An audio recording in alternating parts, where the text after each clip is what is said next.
And then whatever they did have, I was in this like a one bedroom apartment in Jersey City, and it caught on fire. And my parents, my grandparents, and my mother, they were able to survive, but they lost literally everything. So coming here with nothing, trying to build up a life, and then fire takes out everything. And that always really inspired me that to to just be grateful for what I do have, and that like anything is possible if my mother was able to overcome a lot of the hardships.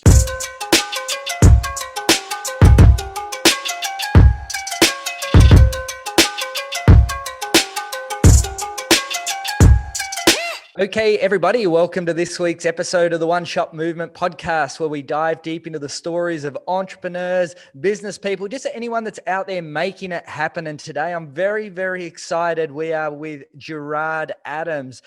I've known Gerard now for probably 3 or 4 years. I've been following his journey, and he's certainly someone that's inspired me to do what I do. And I'm just excited to have him on the show today. He's been in business. He's sold Elite Daily for $50 million. He's built multiple 8-figure businesses. He calls himself a super connector, and I can see why. When he launched his Leaders Create Leaders show, which is where I really started following him, he's interviewed all the most inspiring and amazing, entrepreneurs of a modern era, the likes of Jay Shetty, Aubrey Marcus, you name it. We'll talk about that show. So welcome to the show, Gerard Adams. Woo, let's go. Craig, thank you so much for a powerful introduction. And it's been an honor to get to know you and what's up to the One Shot Movement tribe out here. Thank you guys for taking a moment to be present with me and to connect. I'm looking forward to connecting more with the community and doing this podcast.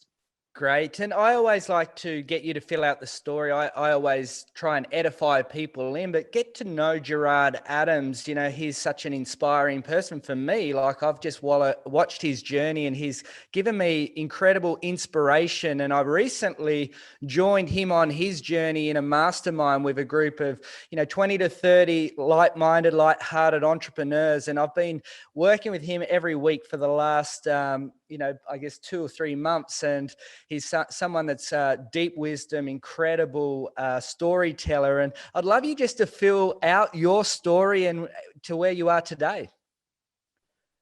Yeah, wow. It's been a long one. So I will try to just go through the leader's story, which is a framework that I teach a lot of clients. And it really begins with me. I always give credit first and foremost to the first mentors in my life, which I know not everybody has, which is my mother and my father. My parents immigrated, and I come from a heritage that immigrated into America. And I just owe so much to my ancestors, to my grandparents, to my parents who gave this opportunity to me. And my mother immigrated from Colombia, a place called Cali, and I'm a Latino on that side. And on my dad's side, he's Italian and British. That's where the Adams comes from. And they came in from Ellis Island, from a little village in Avellino, Italy. Both sides were like farmers and before coming here. And I grew up seeing my mother and my father work tirelessly to provide for my family. And my mother had told me stories as well that really inspired me at a young age, where my mom literally was teaching English in a school for people who spoke Spanish at like something insane, like kind of like 10 years old. And she was the oldest of a family of 4. She was the 5th. And they actually had an apartment here in Jersey City, New Jersey, that caught on fire, and they literally came here with nothing, right, from Colombia. And then whatever they did have was in this like a one bedroom apartment in Jersey City, and it caught on fire. And my grandparents and my mother, they were able to survive, but they lost literally everything. So coming here with nothing, trying to build up a life, and then fire takes out everything. And that always really inspired me that to just be grateful for what I do have, and that like anything is possible if my mother was able to overcome a lot of the hardships that she was able to go through. And then she worked 6-7 days a week at a local supermarket. And as a young boy growing up, I saw my mother, knee pain, back pain, just hustling. And then my dad, he was working at a company called Prudential, and he was a businessman, really inspired me to get involved into business, but they both just worked as a team and just really worked hard to provide for me and my two sisters. And I was like different growing up. I really wasn't the school smart kid. I was a street smart kid. I got involved in the wrong things. I ended up being a rebel, selling weed growing up, and now it's like legalized everywhere. But growing up, I ended up getting arrested, getting into fights, getting into a gang, and just school wasn't for me. I didn't feel I belonged, and I really wanted to make my parents proud, but just school really didn't fit for me. So I tried to go to college, and first semester I was like, this feels like a big business for me, and I want to learn about business. So I took a shot, and my one shot to drop out of college, and took that shot and look for mentors in my life. And that's like the one thing that's really gotten me to where I am today. My first being my parents, inspiring me about work ethic and instilling in me my core values. And then once I dropped out of college, I found another mentor named John who taught me about the stock market. And I started learning about how to read an income statement, how to read a balance sheet, what made companies successful in Wall Street. And this was the beginning of like understanding the internet and how I can build internet businesses. So I built my first platform called StockSpot, which was a platform that I wanted to create to solve my own problem, which was finding people that were passionate about stocks. And it was color coordinated. Every member got 1 to 5 stars, color coordinated, and that became my first like entrepreneurial venture that got 10,000 members. And then all of a sudden, I had these companies reaching out to me saying, "Hey, how do we get on your website?" And I didn't even know it was going to become a business to help create awareness and advertising for these publicly traded companies. But it quickly became that. I ended up learning that I could tell stories online, and I had a unique way that I discovered this gift of telling stories on the internet, which was like I had built that platform, and then here I am. I have 10,000 members. Just everyone has this 4 stars, 3 stars, 5 stars. For me to be able to find people that were good at picking stocks, that leads me to companies reaching out to me saying, "How do we get on your website? How do we get a banner ad or whatever?" And then this one CEO is like, "Hey, kid, like, do you even know the value of what you created? I want to meet you." So I went and met with him. He had a nanotechnology company that was reinventing the battery. And I remember meeting the CEO, and I was like a kid. I was like 19 years old, no facial hair. And he was like, "I'm going to teach you about investor relations and public relations if you can help to share my story on your website. And I'm going to teach you what it really means to do this for public companies, because at that time, every company was doing road shows and like old school kind of just demonstrations and press releases, but no one was like using social media or blogs or forums and just like using the internet to get awareness and find investors. So he mentored me. His name is Ron Durando, and I ended up building him to have the largest shareholder base at any publicly traded stock. But this was a pivotal moment in my life. This is a moment where it led me to my first big failure, and that's why I believe failure is so important on your journey as an entrepreneur. And as I built that shareholder base, I told Ron, I said, "Let's do the first ever live demonstration of your product, the nano battery." So he's like, "I think it's a great idea. You do everything." So I get 300 people to show up to this event. And I have investors in the room. I have Wired Magazine in the room. I have the biggest publications in the room, New York Times. And I go up there. It was the first time I had to do a public speech. And I remember being so nervous. And I go up there and I introduce myself. I'm Gerard Adams, Director of Investor Relations. And here's why I believe in this story in this company. And I introduced the CEO, Ron Durando, and the ESO, a chief scientist officer, Dr. Fred Allen. And they go up and they just go to show the nano battery to prove the concept. So on the right and left side, they have a TV screen showing that no energy is being used. And that essentially when they hit this button, the battery will turn on and all of a sudden you'll see the energy and boom, like this nano battery works, right? And it's really what the concept was that it was an infinite shelf life battery, that it would not use energy until you had to use the battery. So I'm like, here's my moment. Here's like my breakthrough moment where this company is about to prove it. I saw it work in labs. They're going to raise tens of millions of dollars, and I'm going to make a fortune and become a star in this investor relations world. And what do you think happens? Ron hits that button. Dr. Fred Allen is up there. They go and show this concept, and boom, what do you think happens, Greg? It didn't work. It didn't work. It was the worst moment of my life, man. I felt like the biggest failure in that moment. And I'll never forget, like, the stocks tumbling, everyone's asking questions. They're trying to fix this mistake and figure out what's going on. I felt like the biggest failure. But a couple guys came up to me in that room and were like, "Hey, kid, I'm surprised you got me in the room. Here's my card. Call me."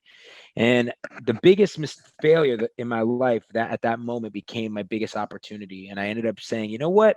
They made a mistake. The management team, basically what happened is they crossed the leads, positive and negative, and they made their own stupid mistake by not preparing and testing.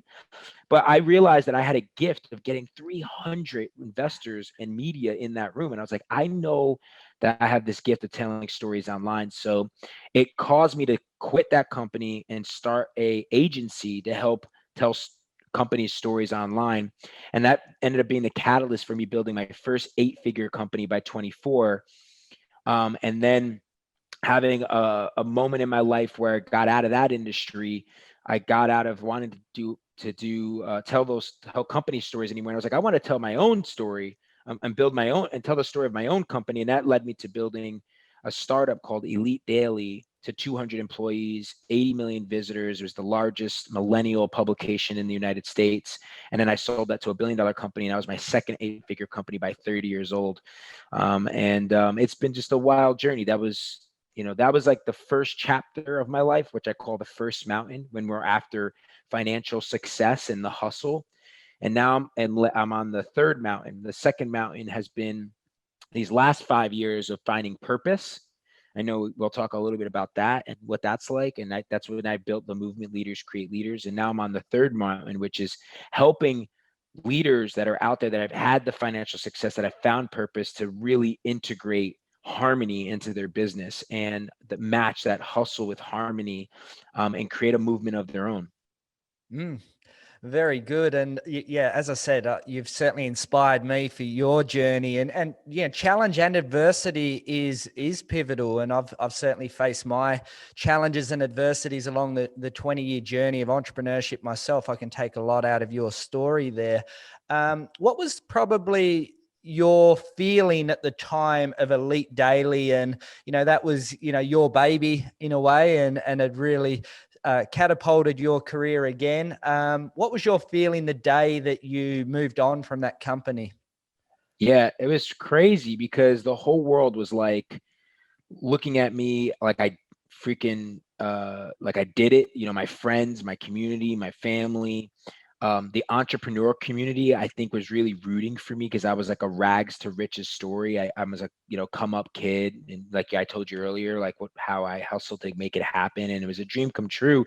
But what was really interesting is that externally, I was being looked at as having it all and making it and doing it, and in one way, financially, yes, I had the largest wires, millions of dollars being wired to my account. But I internally was like spiritually bankrupt. See, I was used to two things. Like, one, I was so addicted to the hustle that in the doing, that I basically was working like 16-hour days minimum. So like it was like till I would work till 3, 4 in the morning. I had terrible relationships. I had no real friends. I wasn't spending quality time with my family.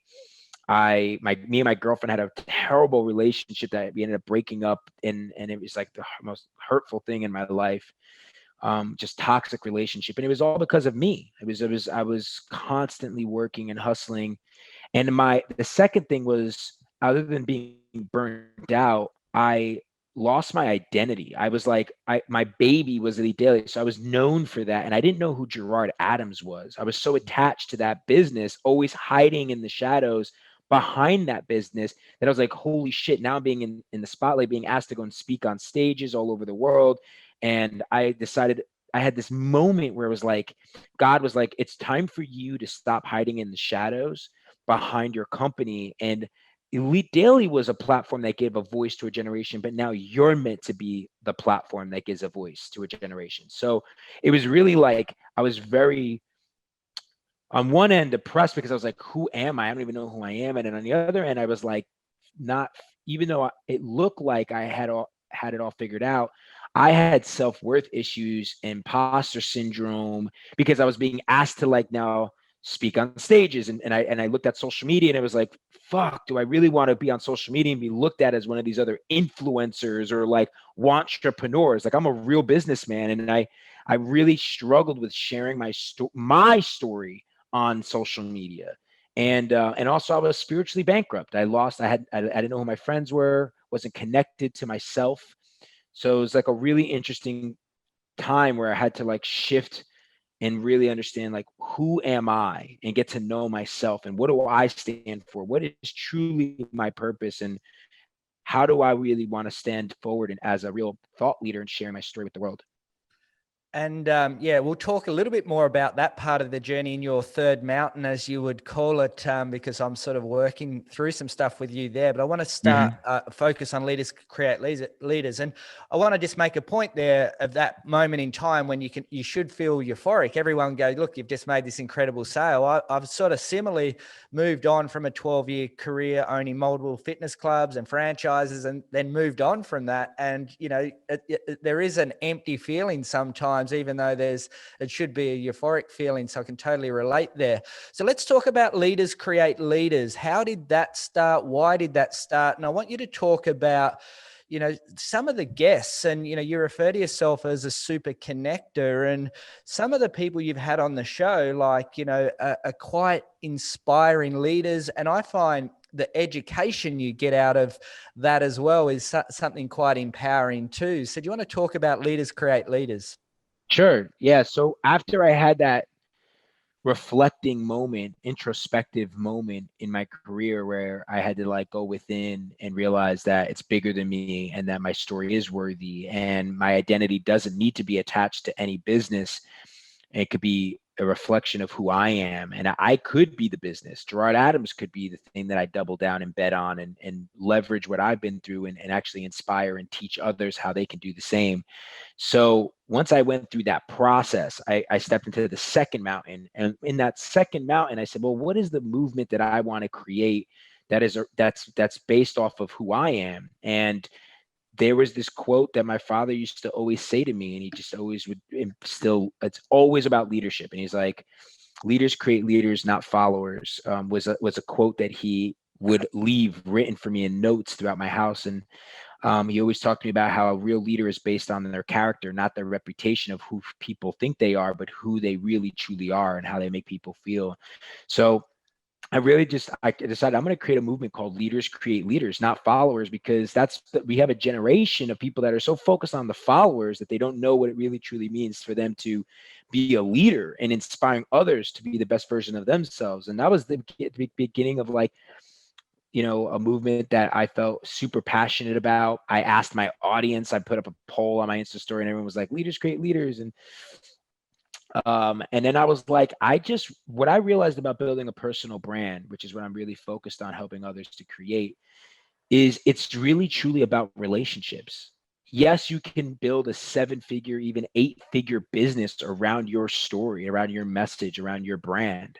But the most valuable thing that I've found is that it's about relationships and the connections that you create. And now I have connections with guys like you, Craig, high performers, Lewis Howes, Jay Shetty, Gary Vaynerchuk, just texting me back. I mean, think about how busy this guy is. He's texting me, and Ed Milet is texting me, and these are like friends. I'm like telling them about vulnerable shit that I'm going through and asking for advice and shooting the shit with them about sports and football and just things that like are cool. And it's just, I have these unbelievable conscious friends that are all elevating the planet, serving their communities, leading movements, creating financial abundance and wealth and impact at the highest levels. And it's so amazing.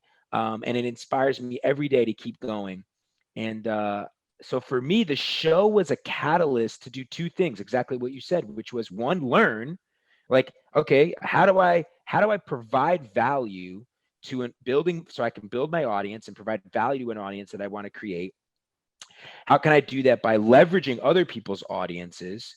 And then how can I learn from, go and interview the guys and women that I want to actually learn from, that are doing it, that are succeeding at the highest level. And then on top of that, because I'm providing value to them, now I have relationships with these guys. So I do, and you have to nurture. It doesn't mean just because you interview someone, you're going to have a relationship with them. You have to nurture that relationship. I'm very thoughtful. I before I do that interview, I'm researching things that no one else has asked them about their kid's softball game. I'm afterwards making sure that I stay in touch with them. One of my good friends, Ed Milet, you guys may know of him from Max Out. I knew that his father was ill. So I was for months making sure that I was texting him, simply not to ask him for any jumping on my show or, to do anything, but just simply to say, hey, bro, I'm here for you. How you doing? How's dad? How you making out? Just know that I'm praying for you. I just want you to know I'm praying for you and your dad. It's things like that that make you build a real relationship once you connect with these people. I'm sending gifts, I'm sending things to them, I'm being very thoughtful, and that's how you really build an authentic relationship. And for me, it's been the greatest thing to do that show. I'm so grateful that I did it while I did too, because if you guys have never seen my show, it's a docu-series. So I'm literally flying at my own expense, and I've been all over the world, and I go all in, kind of like MTV Cribs, where I'm going in their house, I'm going into their office, I'm following them around like a reality TV show, and I'm spending in a day immersing myself into how do they wake up, what do they do to optimize their energy, how are they building their team, how do they get customers? Like, I really want to learn everything about them as a leader.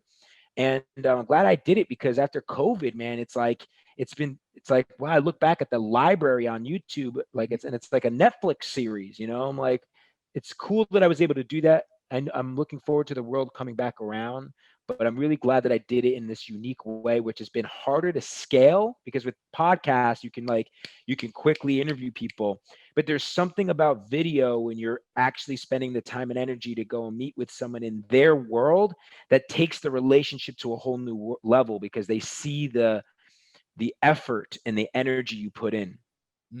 No, totally. And I want to share something with you. You don't even know this, but every year, you obviously know my story a little bit about Ethan and losing Ethan. And every year on his birthday, I write a tribute of the most powerful message that I learned in the year between. And I share these in my book, You've Got One Shot. But the lesson I shared on the fourth birthday, maybe fourth or fifth birthday, was about love. And it was out of your conversation with Jay Shetty about love. And you don't know this, but that there was a really important conversation that I heard between you and Jay Shetty that made an impact on me to write about that. And it's now in my book, actually, about love. So you impact people when you don't even know it. So that's got to be, really rewarding as well. And I love when people reach out to me and say, Craig, I love what you do. I listen to all your podcasts, and, you have impact on people's lives. What would you say are the three most important things to share for your story? You're a storyteller. What would you say is really important? Well, I would say it's four. And the things that I would say is, I call this the leader's journey. And really it's the struggle, it's the shadow, it's the shift, and it's the service. So the struggle, all of us have the hero's journey story where we've had our struggle, that moment where there's been something that's really big that's happened to you in your life, that was a pivotal moment in your life, that was a huge detrimental moment of obstacle, like Ethan, losing Ethan for you. Many of you have had that moment in your life where you felt you were rock bottom. You lost it all. You had to quit your job. Something happened to a loved one. You went broke and you were at rock bottom. Whatever that was for you, that rock bottom moment, man. Like, it's like owning that fully. And when you're fully vulnerable to like the deepest skeleton that you've been afraid to talk about in fear of what other people think, like that's the thing that's going to connect you to most of your audience. And then it's like, what's the shadow? I talk about a lot, shadow work, and really talking about like, what are the aspects of you that you've been afraid to own in your life that now you can look at and you've created awareness around. um and that a lot of times that takes a lot of like deep introspection and spiritual work. For me, it's, for instance, like the worthiness, like, am I worthy of owning my story? Am I worthy of making millions of dollars? Am I worthy of the value that I want to bring into my wife and the wealth that I want to create? And a lot of times for me, it was self-love and worthiness, and like owning some of those shadows and being able to talk a little bit about that, because that's not you anymore. When you're able to talk about it, no longer has power over you. And a lot of times the struggle, a lot of times like plays into the shadow. Like a lot of times, like we end up having it come through. Like for me, like one of the biggest struggles I talk about, and sometimes we have a lot of different struggles. So there's a lot of different parts of you that you can share, and that's where you have fun with storytelling. But one of my struggles was my grandmother passed away of cancer. And because of that, she was the first person that believed in me. So my shadow became that I lost that self-worth, because when my grandma died, I stopped believing in myself and I went down the wrong path. And I ended up having issues of like thinking, am I ever going to be successful? Am I going to amount to anything in life? And I had this shadow follow me. And then I had to make the shift. There's the shift, right? So what was the shift that happened in your life? And the shift was when you finally took responsibility, you took ownership, and you did something radical. For me, I'll never forget, it was going to meet Tony Robbins. And I got gifted front row tickets from a guy who was partners with Tony. And I met Tony, and his quote, "Success without fulfillment was the ultimate failure." I made a shift because of that quote, and meeting him and hearing that. And I've had different shifts in my life. Another shift in my life was when I went to Peru and I went to Costa Rica and I did an ayahuasca ceremony. I've talked about that. Another shift was when my mother sat me down and I lost everything. I lost millions of dollars and I had to bounce back right before I started Elite Daily. My mom, then that was the moment my mom told me the story of they growing up and having a fire, lose everything. And then she immigrated here. She had nothing and she was stuck in the rain, and she had to go and get a job on Canal Street in New York to make a little bit of extra money at 15 years old to help put food on the table for her brothers and sisters, my uncles and aunts. And then that inspiration of, if you lose everything, they'll never take away your heart. They'll never take away your will. And that inspired me to go and start Elite Daily. So I've had many different moments, whether it was someone who said something to me, whether it was a spiritual transformation, something that happened that shifted me, and then service. What was the moment where you decided to step into service? You stepped into your purpose, your mission in life, to serve others, because that's why we're all here. We're all here to serve. And that is what I really believe, is that we're creators in service to others, and you have a gift inside of you. And what was the moment where you finally discovered that gift and you decided to step into service? Those are the four aspects that I would say are important to share. The first page in my book is actually, life is made of moments, and one moment can change your life. So I can totally relate to that. We have touched a little bit on relationships. You're known as, you would classify yourself as a super connector. What would you say are some really important elements to these building relationships and also connecting people? Because, your net worth often relates to your network. So I want to inspire people to really go out there and build and establish and nurture and grow these relationships. You did touch a little bit on it through the Leaders Create Leaders conversation, but how would people go about that? Yeah, I think really great question. I think the first thing is you attract who you are. You attract who you are. So what does that mean? I think it means as within, so without. I think it means really thinking about congruence in who you are internally, so that you can attract what you want externally. And I think the first thing I would say to build relationships is you got to like completely uh, have death to your ego. And the moment I had ego death was the moment that like everything transformed for my relationships. And a lot of times you can do that in just different ways.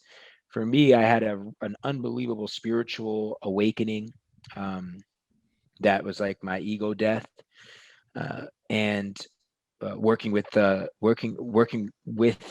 5-MeO DMT, which is, I don't recommend that for everyone. It was my journey, but it like blew me open, and I started to like really understand self-love at the deepest level, and therefore, because I finally loved myself and accepted myself so much, and healed and forgave all the parts of me that had wounds from betrayal, from lies, from um, just pain.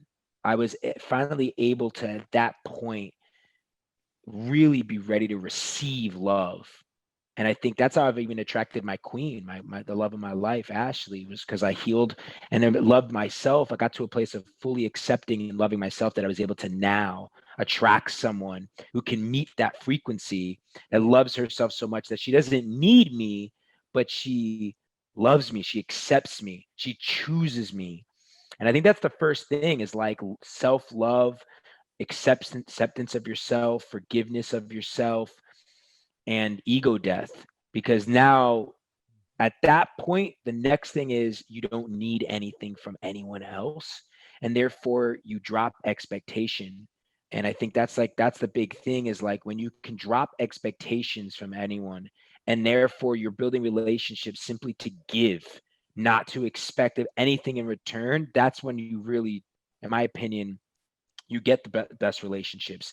And therefore that's why, like, for instance, like I've always thought about, like, how can I bring value? If I meet someone, I'm like, how can I support you? Instead of, like, most people go into relationships thinking about what they can take rather than what they can give. And I really think that our greatness is what we give, not what not what we have, not what we take, but what we give. So I think it's like, self-love, acceptance, forgiveness, death to ego, letting go of expectations, and being fully of service and bring value and giving to others, because that's what's going to ultimately allow people to truly see you, respect you, and you build an authentic relationship from there. I also just think it's like creating a system. So outside of the spiritual aspect and the self-love, and having the mindset that, like, hey, I'm going to give without the expectation of anything in return, therefore you can't lose. It's like, I'm going to give 100% every time. If I'm with you, I'm going to give you 100% of my presence.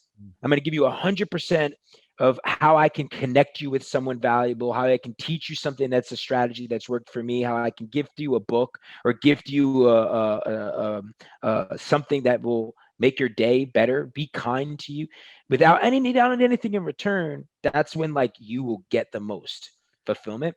Outside of that, I think it is like creating a system that works for you. And for me, it's been like actually making a list of all the people I want to build relationships with. Write them down. Who are the 10 people in this new year that you want to build relationships with? Write them down so you can manifest that.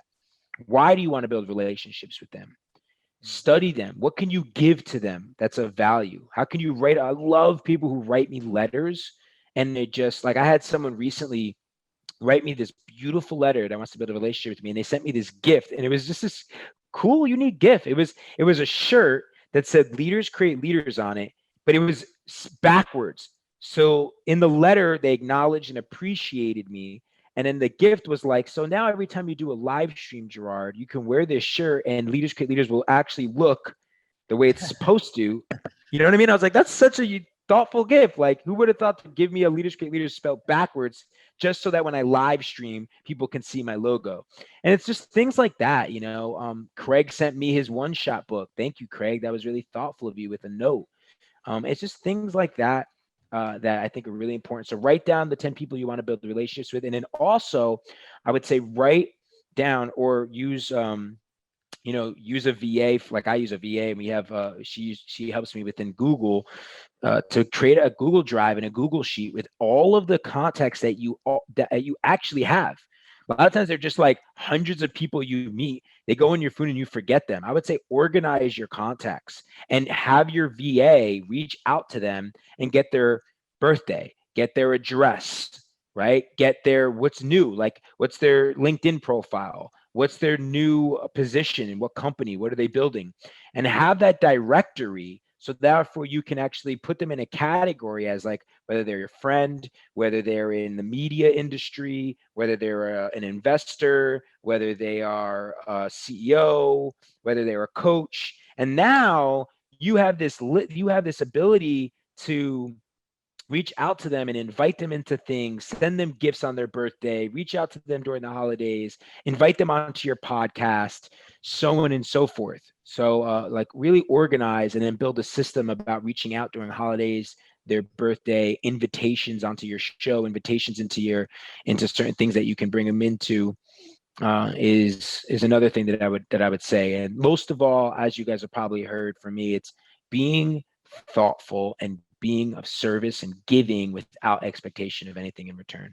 Yes, and just to add on to that, I totally agree with everything. And my biggest breakthrough in my life was 21 years of age, and I didn't even know what I was doing at the time, but it's transformational for me. I didn't have the finance to sponsor a top league basketball club, but I gave him 10, 12-month memberships to raffle off. And one of the players' wives bought 8 basketball tickets.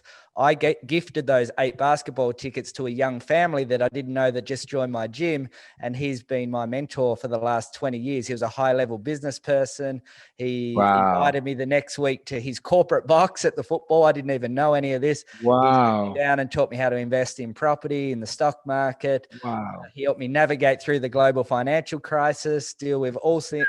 But the gratitude and the generosity of giving 8 basketball tickets, it's a whole chapter again in my book about that moment, that gift, that generosity is literally, I couldn't pay it back in spades. And when I referenced that to him and he read that in my book, he rang me, he said, look, you just don't know what that meant to me about you, that you identified that, and that made his day. So I want to move on to another important part, and it's going to talk about your current mastermind. Before we get on to this third mountain of you, I always say to people, your business, your wealth, your success will grow to where you grow as a person. How important is this investing in yourself to grow? Like, I'm in multiple masterminds, you're in multiple masterminds with these high-level entrepreneurs at the moment. I'm in yours. How has that impacted you in your life? Yeah, I would. And I love what you said. It's actually a quote that I tell a lot of my clients, and I say, improve the leader, improve the business. Improve the leader, improve the business. And just like your relationships are a direct reflection of who you are, it's the same with your business. Your business is a reflection of, is directly correlated to your level as a leader. If you're a level 2 leader, you bet your ass your business is a level 2 business. If you're a level 10 leader, you bet your ass that business is going to be at a level 10. So really think about yourself right now. Really, if you're listening to this right now, where are you at on a scale from 1 to 10? Where are you at in your leadership? Be honest, right? Where is there room for improvement? And the thing that I learned to answer to what you're talking about is so valuable, because here's the truth.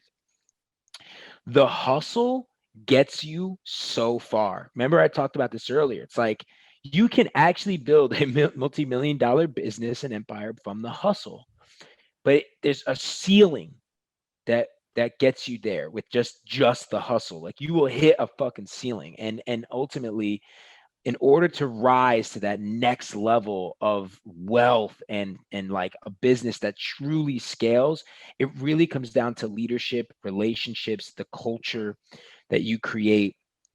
And I've learned that the hard way because I had lone wolf syndrome. I don't know if you've ever had that, Craig, where it's like I got certain far in life trying to do it all by myself. But the real success, when I got to building a $50 million company, sold to a $1 billion company, on my third 8-figure company now, reaching millions of lives, it's because of people. It really is. It comes down to other people.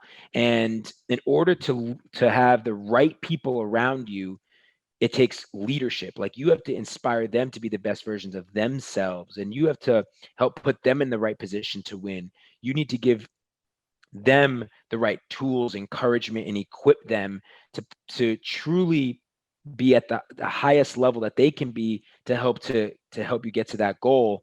And I think that you got to invest in yourself in order for you to rise as a leader, and in order to attract the right people, inspire the right people, equip the right people around you. Because it's about building your team so that you can focus on your highest and best use of time, so that you can focus on you being the visionary and you being the best that you are at really understanding what that vision is, and that and I stopped trying to do it all by myself, and I realized I had to invest in myself. So I've spent probably 200 grand over the last 2 years in my personal development, going to workshops, investing into one-on-one coaches.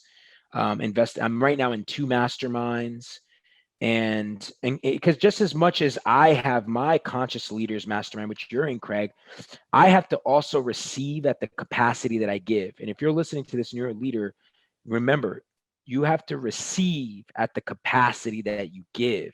We talked about giving just before, right? You have to also learn how to receive, and that's a hard thing when you're a leader. You're the one usually that's always giving, giving, giving, giving, giving. It's just as important, as much as you have that ethos, that you also invest in yourself, because you deserve to receive that coaching, that mentoring, that community that you may not have right now, where you're not the only one at the top that's the high performer. You're actually around other high performers and you're learning about them. And maybe they are in different industries. Maybe there's some of you that are in the same industry, but it's like invaluable to have other leaders sharing what strategies are working for them. They're being vulnerable. A lot of times it's also just like getting support in where you're at personally. Like a lot of the leaders that are in the mastermind, it's like they're consistently having triple digit month over month growth, 3x growth month over month. Their business is thriving, but maybe they're like their health is struggling, or their love life is like they're like shit. Like I don't have the partner in my life that I know that I deserve. And I'm super successful financially and have a great business that's thriving.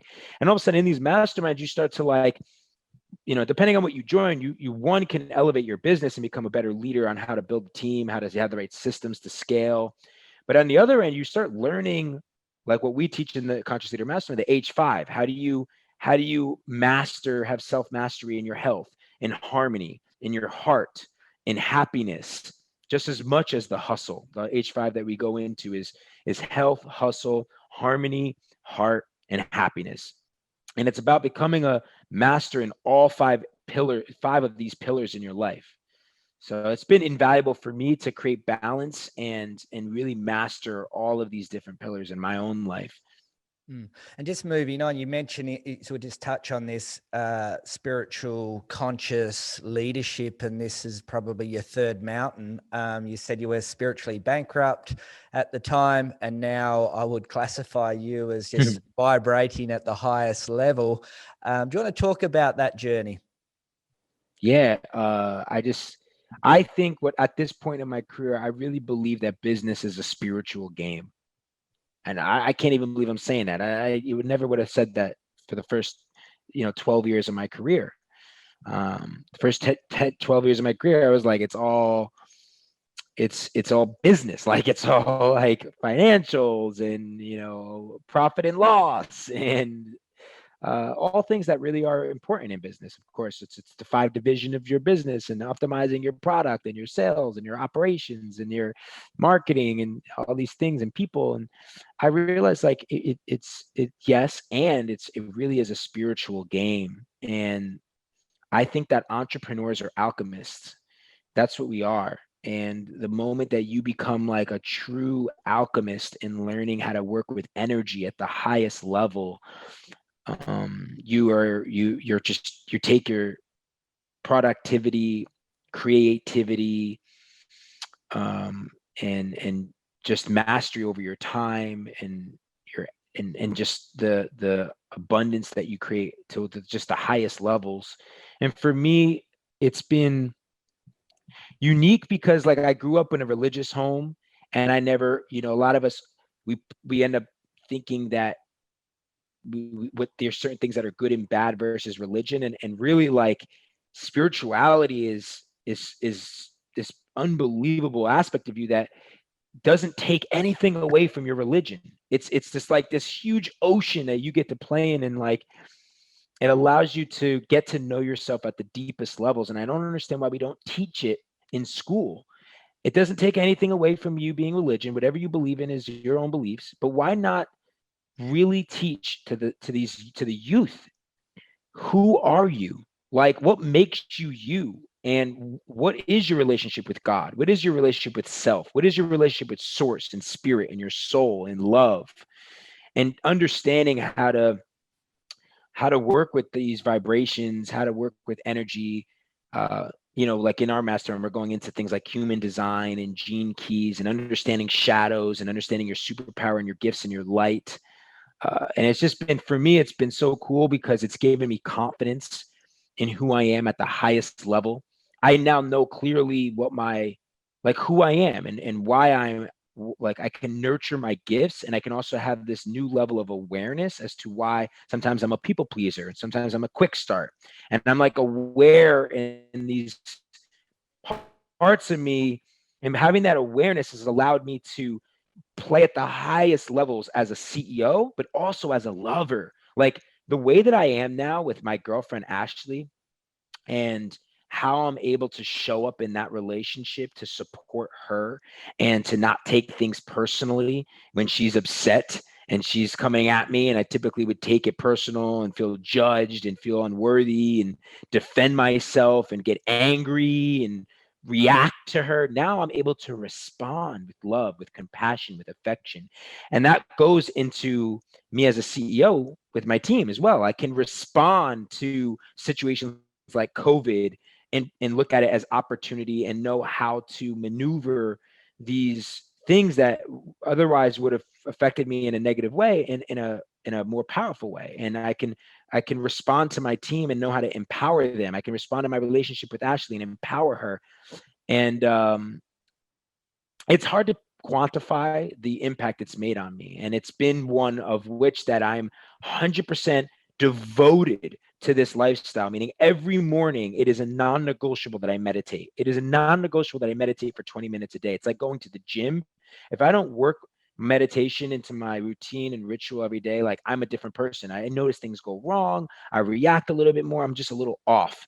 So I'm just way more of a samurai every day when I meditate every day. And then I also, every year, I'm devoted to going on a deep retreat, whether it's in the jungles of Peru, Costa Rica, and have fun. It's awesome. I explore the world. I work with different shamans. I work with different spiritual teachers.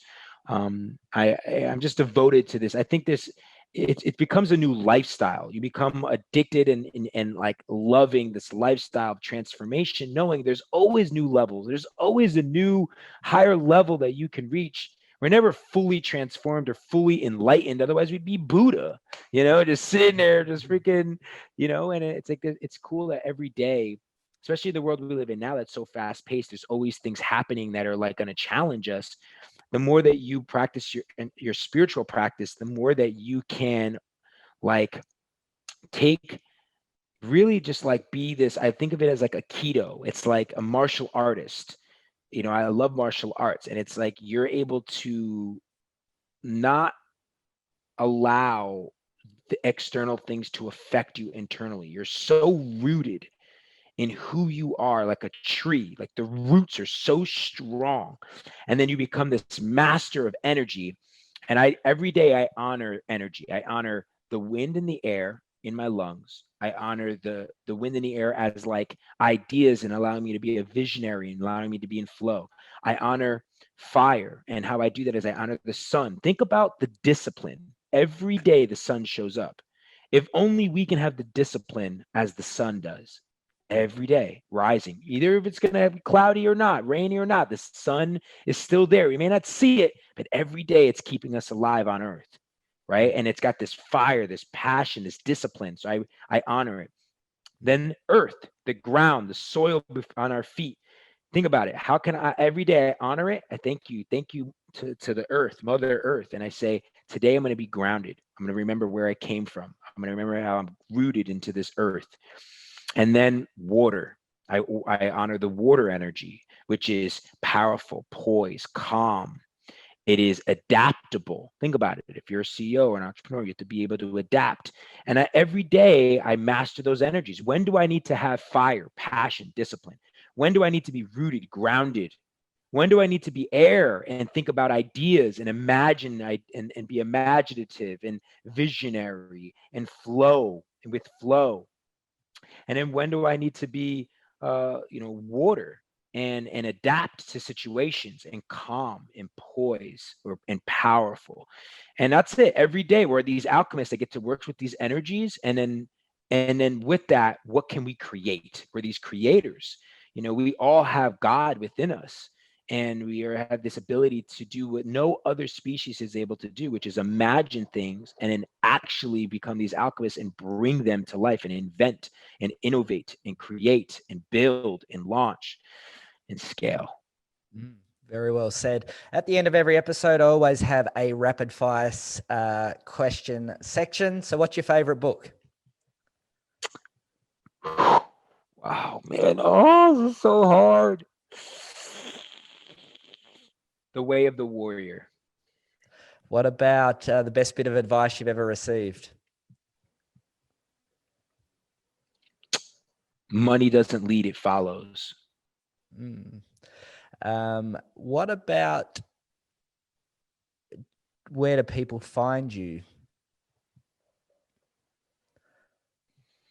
As in socials, yeah, communities, like where's the best to find Gerard Adams? Yeah, I would say the best way to find me is to come to one of my events. I mean, I'm on Instagram. You go to gerardadams.com and get on my newsletter. I write personal notes through, and I would say though the number one way to connect with me though is to come to, when the world opens back up, which it will, come to one of my mastermind events or workshops. That's where I can really see you, connect with you, get to know you, and serve. And just in wrapping up, so I have one last question. 2020 has been, challenging for many people on many different levels, financially, business, relationships, all sorts of different things. We have been put into an uncertain situation. And I always say, if you can create certainty in an uncertain time, you'll be okay. How would you inspire somebody to make the most of their one shot in 2021? Starts today. I would say go all in on you, all in on all in, as one of my greatest friends used to always say to me, Brandon Collinsworth, go all in on all in, burn the boats. 2020 has been such a powerful transformational year of awakening for all of us. There's been so much that we've shed, and I would say let that shit go. Let go what no longer serves you. Leave that shit in 2020 and step into this new version of you in 2021 that is attached to your highest self, the person that you've been becoming, the person that you were born to be. And know that every single one of us is born a leader. Yes, leadership is a skill, but you were born a leader. You were born to lead. And God needs us all to lead right now. The world needs you. The humanity needs you. Needs your story. Needs your vision. Needs you as an example. So I would say bet on yourself. That was the best investment that I've ever made, was betting on Gerard Adams, going all in on my personal brand, going all in on my story, going all in on my message and my mission in life.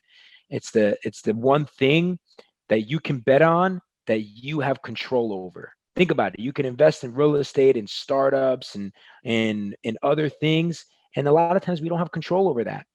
COVID proved that. We don't know what's going to happen tomorrow, but there's one thing that you can bet on that you have control over every day. It's you, how you wake up, how you show up. So bet on you, invest in you. This is your year. And 6 months of focus on you can literally set you up for the rest of your life. The rest of your life. And the worst thing you can do is be in the same spot today as you are from a year from today.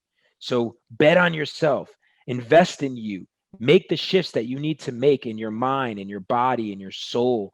And do the thing that's hard. Do the thing that's uncomfortable. Do the thing that's uncertain. Do it now. Don't wait another day. Don't wait till tomorrow. Do it today. Take action today, because the hardest thing that we all face is starting.